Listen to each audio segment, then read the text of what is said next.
On Hong Kong, you perhaps have noted in the last declaration adopted by the member states, the declaration by the High Representative on behalf of the 27, the Friday before last.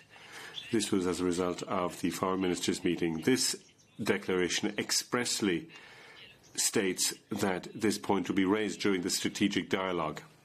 On that, I can say with certainty that it will be a point raised by the High Representative.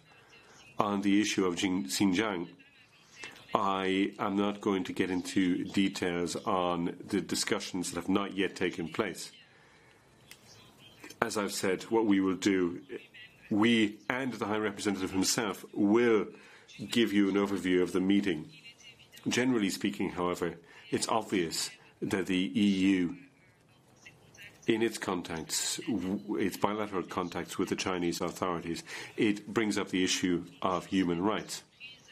You will not be surprised, therefore, to know that general human rights issues will be discussed. They'll be raised, at the very least, by the European side. I would prefer, however, that we discuss this tomorrow after the meeting.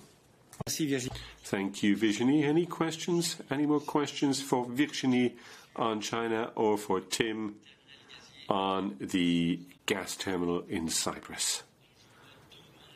I see two hands up. Noureddine.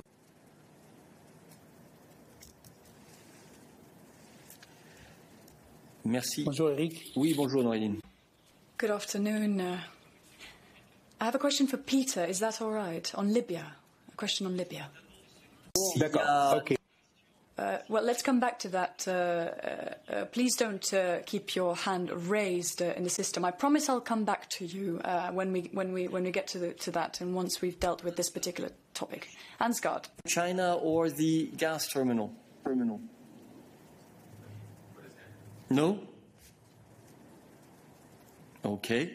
So my instructions are making their way. Very good. So, alors dans ce cas, Noureddine, nous revenons vers... All right, Noureddine, we can come back to you on your question to Peter on Libya.